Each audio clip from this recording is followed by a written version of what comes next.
علم نور ہے، علم نور ہے، علم نور ہے۔ نحمده ونصلی ونسلم علی رسولہ الکریم اما بعد فاعوذ باللہ من الشیطان الرجیم بسم اللہ الرحمن الرحیم یا صاحب الجمال و یا سید البشر من وجهک المنیر لقد نور القبر لا يمكن الثناء كما كان حقه بعد از خدا بزرگ توی قصہ مختصر و احسن منک لم تر قط عینی و اجمل منک لم تلد النساء خلقت مبرئا من كل عیب کأنک قد خلقت کما تشاء بلغ العلا بکمالہ کشف الدجا بجمالہ حسنت جمیع خصالہ صلو علیہ وآلہ اللہم صلی وسلم وبارک علی سیدنا و مولانا محمد وبارک وسلم وصلو علیہ۔ اللہ رب العزت کا شکر ہے جس کی توفیق نے ہمیں آج ایک بہت ہی پیاری کتاب اور اس کے درس کے ساتھ حاضر ہونے کی توفیق دی ہے۔ آج سے ہم ایک کتاب کا درس شروع کریں گے۔ یہ کتاب امام ابن شاہین رحمۃ اللہ علیہ کی کتاب ہے، احسن الاقوال فی فضائل الاعمال۔ یہ بھی اعمال کی فضیلتوں پر اور زندگی کے مختلف حسن اخلاق کے پہلوؤں پر اور عبادات و ریاضات کے موضوع پر امام ابن شاہین رحمۃ اللہ علیہ نے یہ کتاب لکھی تھی۔ اس سے پہلے بھی آپ نے دیکھا ہوگا کہ ہمارے یوٹیوب چینل کے اوپر ایک سلسلہ جو امام بخاری رحمۃ اللہ علیہ کی کتاب الادب المفرد سے احادیث کے تناظر میں دروس جاری ہیں وہ بھی ہے، لیکن یہ کتاب ہم اس لیے شروع کر رہے ہیں کہ میرا بڑا شوق تھا کہ میں علامہ ابن شاہین رحمۃ اللہ علیہ کی اس کتاب کا درس دوں۔ اس وجہ سے میں نے یہ درس شروع کیا، اور آپ نے یوٹیوب چینل پہ دیکھا ہوگا کہ امام ابن شاہین رحمۃ اللہ علیہ کس پائے کی علمی شخصیت تھے، اور آپ نے دین متین کی خاطر کیسی کیسی علمی خدمات سر انجام دی۔ اگر آپ یہ چیز دیکھنا چاہتے ہیں تو ائمہ اسلام کے نام سے یوٹیوب چینل کے اوپر ایک سلسلہ ہے، اس کے اندر ہم نے علامہ ابن شاہین رحمۃ اللہ علیہ کا تعارف کروایا ہے، اس کو دیکھیں۔ سب سے پہلی جو حدیث امام ابن شاہین رحمۃ اللہ علیہ لائے ہیں، اور علامہ ابن شاہین رحمۃ اللہ علیہ جب بھی کوئی حدیث لاتے ہیں تو اپنی سند کے ساتھ لاتے ہیں۔ تو پہلی حدیث علامہ ابن شاہین رحمۃ اللہ علیہ حضرت ابو ہریرہ رضی اللہ تعالیٰ عنہ کے طریق سے لائے۔ اب یہ جو روایت ہے یہ علامہ ابن شاہین رحمۃ اللہ علیہ سے لے کر حضرت سیدنا ابو ہریرہ رضی اللہ تعالیٰ عنہ تک متصل سند کے ساتھ یہ حدیث آپ نے اپنی کتاب کے اندر لکھی ہے، اور باب باندھا ہے فضل لا الہ الا اللہ۔ میں نے کہا نا کہ کیونکہ فضائل اعمال پر زیادہ لکھی ہوئی ہے، تو پہلا باب آپ نے باندھا لا الہ الا اللہ کے فضائل، اور روایت بیان کی ہے حضرت ابو ہریرہ رضی اللہ تعالی عنہ سے روایت ہے کہ نبی پاک صلی اللہ علیہ وآلہ وسلم نے ارشاد فرمایا، بے شک اللہ عز و جل کے لیے نور کا ایک ستون ہے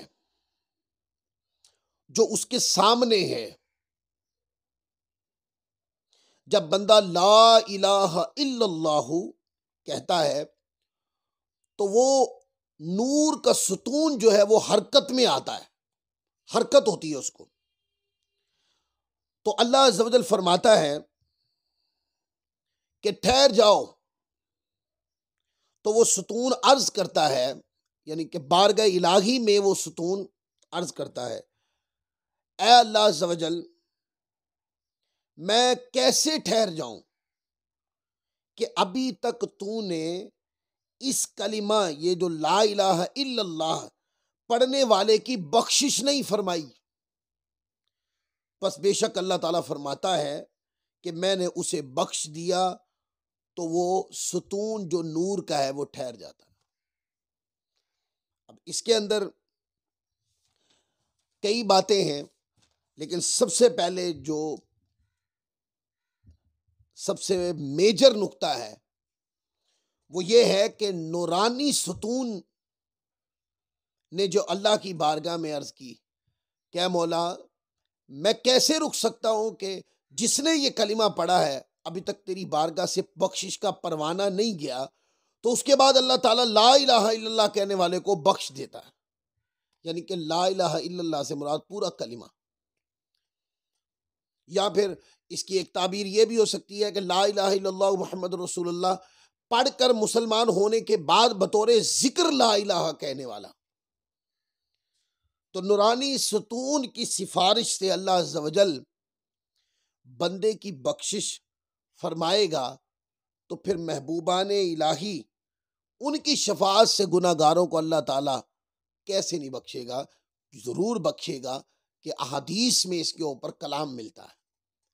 تو یہ حدیث پاک جو ہے یہ اولیاء اللہ انبیاء کرام کی شفاعت تو قطعی ہے، انبیاء کرام کی شفاعت تو قطعی ہے، لیکن یہ اشارہ ملتا ہے اس سے کہ اللہ تبارک و تعالیٰ عز و جل کی بارگاہ میں اولیاء اللہ بھی شفاعت کریں گے. انبیاء کرام تو فرمائیں گے، اور اولیاء اللہ کی شفاعت کے جو دروازے ہیں وہ انبیاء کرام کے فیضان شفاعت سے ہی کھلیں گے، اور انبیاء کرام کی شفاعت کے دروازے فیضان شفاعت مصطفیٰ سے کھلیں گے. تو اگر ایک ستون سفارش کرے اللہ کی بارگاہ میں تو اللہ تعالیٰ بخشش فرما دیتا ہے.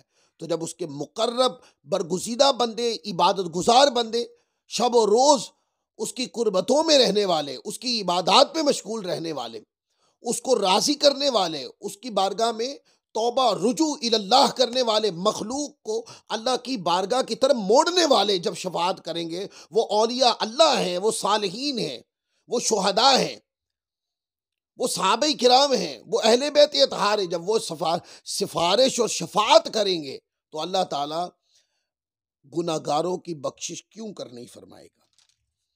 اب یہ جو بات میں نے آپ کو کی کہ شفاعت کریں گے، اس کے اوپر کئی احادیث ہیں، آپ حدیث کی کتابیں پڑھ لیں. اب میں امام ابن شاہین رحمۃ اللہ علیہ کی جو حدیث میں نے پڑھی ہے، آپ کی کتاب احسن الاقوال فی فضائل الاعمال، اس کی تشریح کرتے ہوئے اس میں ایک نقطہ آ گیا ہے اولیاء اللہ کی شفاعت کا. تو اس کے اندر حدیث سب سے پہلے سنن ترمذی کی کتاب المناقب اور حدیث نمبر 3616 اٹھائیں اور پڑھیں. حضور علیہ الصلوۃ والسلام کا ارشاد ہے، قیامت کے دن سب سے پہلے آقا علیہ الصلوۃ والسلام فرماتے ہیں کہ سب سے پہلے میں شفاعت کروں گا، اور سب سے پہلے میری شفاعت ہی قبول کی جائے گی. اور آقا علیہ الصلوۃ والسلام فرماتے ہیں کہ میں اس پہ فخر نہیں کرتا، یہ بات بطور فخر نہیں کہہ رہا ہوں، یہ میری شان ہے، یہ حقیقت پہ مبنی باتیں بیان فرمائی حضور علیہ السلام نے. پھر ایک اور حدیث ہے سنن ترمذی کتاب القیامہ اور حدیث نمبر ہے 2436. آقا علیہ الصلوۃ والسلام نے فرمایا کہ میری شفاعت میری امت کے کبیرہ گناہ کرنے والوں کے لیے. اب اس میں انبیاء کرام کی شفاعت کی بات چل رہی. پھر آقا علیہ الصلوۃ والسلام نے ارشاد فرمایا، صحیح بخاری کتاب التفسیر اور حدیث نمبر 4712. پھر صحیح مسلم کتاب الایمان حدیث نمبر 193. سنن ابن ماجہ حدیث نمبر 4312. آقا علیہ الصلوۃ والسلام نے ارشاد فرمایا پھر کہا جائے گا اے محمد صلی اللہ علیہ وآلہ وسلم سر اٹھائیں اور سوال کریں۔ یہ وہ پوری حدیث شفاعت ہے کہ جب امتیں، اللہ تعالیٰ امتوں کے دلوں میں یہ بات ڈالے گا کہ اللہ کی بارگاہ میں کوئی سفارشی لاؤ۔ یہ صحیح مسلم اور دیگر احادیث کا مفاد ہے۔ تو امتیں مختلف انبیاء کرام کے دروں پہ جائیں گی، انبیاء کرام کے دروں پہ جائیں گی، اور وہاں سے اذهبوا الی غیری کہہ کے رد کر دیا جائے گا۔ اس طریقے سے ہر جگہ سے اذهبوا الی غیری کہا جائے گا، اور پھر امتیں، بھٹکی ہوئی امتیں، بخشش کی طلبگار امتیں در رسول پاک صلی اللہ علیہ وآلہ وسلم پہ آ جائیں گے، اس امید کے ساتھ کہ اس در سے خالی نہیں جائیں گے۔ تو حضور علیہ الصلوۃ والسلام کے پاس آ کر جب امتیں کہیں گی کذالک استغاثوا بمحمد صلی اللہ علیہ وآلہ وسلم، یہ صحیح بخاری اٹھا کے دیکھیں، امتیں استغاثہ کریں گی بارگاہ رسالت مآب، حضور کی بارگاہ میں استغاثہ کریں گی اور کہیں گی آپ ہمارے غوث بنیے، ہماری فریاد سنیے اور اللہ تعالیٰ کی بارگاہ میں ہماری سفارش کیجیے۔ حضور نہیں فرمائیں گے کہ میں تو نہیں شفاعت کر سکتا ہوں، میں تو مجبور، میں تو کچھ دے ہی نہیں سکتا ہوں، میرے پاس تو کچھ بھی نہیں ہے۔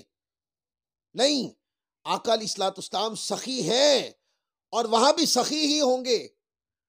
تو آقا علیہ الصلوۃ والسلام انا لہا کہہ کر امتوں کی غمخواری کو قبول فرما لیں گے، اللہ کی بارگاہ میں سر جھکا دیں گے، سجدے میں گر جائیں گے، اور پھر لفظ آتے ہیں کہ اللہ تبارک و تعالیٰ فرمائے گا اے حبیب مکرم اپنا سر پاک اٹھائیں اور سوال کریں، دیا جائے گا، شفاعت کریں، قبول کی جائے گی۔ اے پیارے، آپ کا سر انور ہے، آپ جو مانگیں گے آپ کو دیا جائے گا، اور اس دن مصطفیٰ جو مانگیں گے وہ دیا جائے گا، اور جن کو اللہ تعالیٰ کی بارگاہ سے دیا جائے گا وہ اور کچھ نہ ہوگا، وہ صرف صدقہ ذات محمد مصطفیٰ ہوگا۔ اس دن مصطفیٰ کی خیرات در مصطفیٰ کی جب بٹے گی تو بہت سارے نہ ماننے والوں کو بھی عقل آ جائے گی، بڑے ماننے والے مانیں گے، پر آج لے ان کی پناہ، ہائے ہائے ہائے، آج مدد مانگ ان سے، پھر نہ مانیں گے قیامت میں اگر مان گیا۔ قیامت میں خیرات مصطفیٰ جب بٹ رہی ہوگی، شفاعت مصطفیٰ کے صدقے رب کائنات صدقہ ذات محمد مصطفیٰ جب تقسیم فرمائے گا بخشش کی صورت میں، جب گناہ گاروں کو دوزخ سے شفاعت مصطفیٰ کے ذریعے نکالا جا رہا ہوگا، جنت میں ڈالا جا رہا ہوگا، اور جب جس کے نامہ اعمال میں اعمال کی کمزوری ہوگی اور وسیلہ مصطفیٰ سے پوری فرما کر اللہ تعالیٰ اپنی رحمت سے بخش رہا ہوگا، تو اس وقت کئی دیکھنے والوں کو سمجھ آ جائے گی اس بات کی، لیکن اس دن کا ماننا کسی کام کا نہیں، ماننا تو آج مان۔ تو آقا علیہ الصلوۃ والسلام فرماتے ہیں کہ اللہ تعالیٰ فرمائے گا اے پیارے شفاعت کریں، قبول کی جائے گی، آپ کی بات رد نہیں ہوگی۔ کیوں؟ کہ آپ محبوب ہیں، اللہ تبارک و تعالیٰ کے محبوب ہیں، آپ کی بات رد نہیں ہوگی۔ اور یہ کون فرمائے گا؟ یہ اللہ خود فرمائے گا۔ اے پیارے، وہ جو آپ کو ایک مجبور، آپ کی ذات کو ایک مجبوری کی ذات بنا کر لوگوں کو آپ کا انٹروڈکشن کرواتے تھے، اے پیارے مانگے آپ کو دیا جائے گا، جس کے لیے مانگے اس کے لیے دیا جائے گا۔ آپ زبان سے جو نکالیں گے آپ کو کبھی بھی آپ کی زبان اقدس سے نکلے ہوئے جملوں کو پورا کر دیا جائے گا۔ اور پھر آگے حدیث کے لفظ حضور فرماتے ہیں یا ربی امت، مولا میری امت میری امت۔ پھر آگے حدیث ہے کیا پیارے، جن کے دلوں میں رائی کے دانے کے برابر بھی مختلف سیغوں کے ساتھ یہ روایت ہے، آپ دوزخ سے نکلوا لیں۔ یہ نہیں ہوگا کہ اللہ فرمائے گا فرشتوں جاؤ دوزخ سے نکال دو، نہیں، اے پیارے آپ نکلوا لیں، نکالیں گے فرشتے ہی، پر جو بھی دوزخ سے نکلے گا وہ حکم مصطفیٰ سے نکلے گا کہ یہ اختیار آقا علیہ الصلوۃ والسلام کو اللہ نے عطا فرما دیا ہے۔ اے پیارے نکلوا لے جا کر اپنے گناہ گار امتیوں کو۔ پھر آگے ایک اور حدیث ہے، اس حدیث کو علامہ ابن ماجہ نے بھی اپنی کتاب سنن ابن ماجہ میں اور کتاب الزہد میں لکھا، حدیث نمبر 4313 ہے، مسند احمد بن حنبل میں بھی یہ روایت ہے۔ آقا علیہ الصلوۃ والسلام فرمائے قیامت کے دن 3 گروہ شفاعت کریں گے۔ اب وہ ریلیٹڈ آ گیا نا کہ ستون نے اللہ کی بارگاہ میں سفارش کی تو اللہ تعالیٰ نے اس کی شفاعت سے بخشش فرما دی، لا الہ الا اللہ کہنے والے کی۔ اور اب صالحین شفاعت کریں گے، انبیاء کی شفاعت تو قطعی ہے، دلائل ہیں اس کے اوپر، لیکن اولیاء اللہ، صحابہ کرام، شہداء، صالحین، نیک لوگ بھی شفاعت فرمائیں گے۔ تو اب اس کے اوپر دلیل آ گئی، سنن ابن ماجہ کی حدیث نمبر 4313 کتاب الزہد۔ آقا علیہ الصلوۃ والسلام نے فرمایا کہ قیامت کے دن 3 گروہ شفاعت کریں گے، انبیاء علیہ الصلوۃ والسلام، پھر علماء بھی شفاعت کریں گے، پھر شہداء بھی شفاعت کریں گے۔ اب علماء میں سارے اولیاء شامل ہیں، علماء میں صحابہ بھی شامل، علماء میں اہل بیت بھی شامل، علماء کرام کے اندر اولیاء اللہ بھی شامل، علماء کرام کے اندر جو علماء کرام ہیں جو علم دین سکھاتے ہیں وہ بھی شامل ہیں، شہداء میں بھی اولیاء اللہ بھی شامل ہیں۔ تفسیرات آ گئی کہ قیامت والدین اولیاء اللہ بھی شفاعت کریں گے۔ یہ سنن ابن ماجہ سے حدیث پڑھ دی۔ پھر سنن ترمذی باب ما جاء فی الشفاعہ، اس باب کے تحت امام ترمذی حدیث لائے، حدیث نمبر 2439 ہے، اور حدیث ہے حضرت عثمان بن عفان رضی اللہ تعالی، حضرت عثمان غنی ذو النورین رضی اللہ تعالیٰ عنہ۔ آقا علیہ الصلوۃ والسلام نے فرمایا کہ قیامت کے دن ربیہ اور مضر قبیلے کے برابر شفاعت کریں گے۔ کون؟ حضرت عثمان غنی ذو النورین رضی اللہ تعالیٰ۔ یہ میرے مصطفیٰ کا فرمان ہے۔ پھر ایک اور حدیث ہے جس کو امام ترمذی بابو ما جاء فی الشفاعہ اسی باب کے تحت لائے، حدیث نمبر 2440 ہے۔ اس کے اندر آقا علیہ الصلوۃ والسلام کا فرمان نشان کہ بے شک میری امت میں سے ایک شخص ایسا ہوگا جو ایک گروہ کی شفاعت کرے گا، اور ایک وہ ہوگا جو ایک قبیلے کی شفاعت کرے گا، اور ایک وہ ہوگا جو جماعت کی شفاعت کرے گا، اور پھر آگے فرمایا ایک وہ ہوگا جو ایک آدمی کی شفاعت کرے گا یہاں تک کہ وہ جنت میں داخل ہو جائے گا۔ اب یہ حدیثیں اولیاء اللہ کی شفاعت کے اوپر صراحتاً دلالت کرتی ہیں۔ اسی طرح ایک اور حدیث ہے جس کو امام حاکم مستدرک میں لائے، اور یہ حدیث نمبر ہے صحیح مستدرک علی الصحیحین للحاکم، 7680 حدیث ہے۔ اس کو سیدنا عبداللہ بن عباس رضی اللہ تعالیٰ عنہ روایت کرتے ہیں کہ آقا علیہ الصلوۃ والسلام نے ارشاد فرمایا حجر اسود کی ایک زبان ہوگی، یہ حشر کے دن کی بات ہے، حجر اسود کی ایک زبان ہوگی، 2 ہونٹ ہوں گے، اور یہ اپنے سلام کرنے والے کے حق میں گواہی دے گا، یعنی شفاعت کرے گا، اور قیامت کے دن یہ سارے معاملات ہوں گے۔ دیکھ لیں، ایک پتھر ہے اور ایک پتھر قیامت کے دن مسلمانوں کی شفاعت کرے، جس نے بھی اس کو سلام کیا ہوگا وہ پتھر قیامت والے دن اس کی گواہی دے گا۔ اور اس کے اوپر وہ حضرت فاروق اعظم رضی اللہ عنہ کی بات آپ یاد آ گئی کہ آپ حجر اسود کو چوم رہے تھے اور ساتھ فرما رہے تھے، فرمایا کہ اے حجر اسود، تو ایک پتھر ہی ہے، نہ فائدہ دیتا ہے نہ نفع دیتا ہے، اور پھر بھی ہم تمہیں چومتے ہیں، وہ اس لیے چومتے ہیں کہ آقا علیہ الصلوۃ والسلام، ہمارے آقا نے تمہیں چوما ہے۔ اسی طرح یہ روایت حضرت علی مرتضیٰ رضی اللہ تعالی عنہ سے بھی ہے، فرمایا کہ عمر، یہ پتھر فائدہ بھی دیتا ہے، ان کی بات کرنے کے بعد یہ پتھر فائدہ بھی دیتا ہے اور نقصان بھی، یعنی کہ قیامت کے دن یہ سلام کرنے والے کی گواہی دے گا۔ یہ پورا واقعہ امام حاکم نے مستدرک کے اندر لکھا ہے، حدیث نمبر 1684 ہے۔ اور اسی طرح اس سے یہ پتہ چلا، ایک تو شفاعت کا نقطہ سامنے آیا کہ اولیاء اللہ بھی شفاعت کریں گے، جیسے وہ نوری ستون شفاعت کرے گا، اسی طرح حجر اسود بھی شفاعت کرے گا۔ انبیاء کرام بھی شفاعت کریں گے، تو اولیاء اللہ انبیاء کرام کی نسبت کے فیضان سے اور ان کی شان شفاعت کے فیض و برکات سے اولیاء اللہ بھی گناہ گاروں کی شفاعت کریں گے. اور اس کے اوپر صحیح بخاری میں اور پھر آگے قرآن بھی شفاعت کرے گا، یہ بھی احادیث ہے. شرح السنہ میں امام بغوی رحمۃ اللہ علیہ لائے، اس کی مراد یہ ہے کہ قیامت والے دن قرآن مجید بھی اپنے پڑھنے والے کی شفاعت کرے گا. پھر قرآن اور روزہ یہ بھی شفاعت کریں گے. علامہ ابن ابی دنیا نے اس کو روایت کیا، امام طبرانی نے، امام حاکم نے اس طرح کی احادیث اپنی کتابوں میں لی، اور بھی کئی اس موضوع کے اوپر روایات ہیں.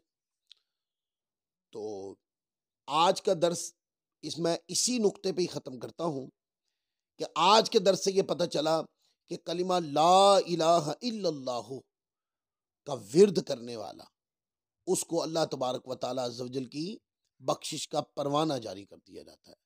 لہذا یہ ذکر کثرت کے ساتھ کریں اور کرتے رہیں کثرت کے ساتھ ذکر. انشاءاللہ عز و جل اس کی بدولت اللہ تبارک و تعالیٰ عز و جل کی رحمت بھی نصیب ہوگی اور اس کی بخشش بھی نصیب ہوگی.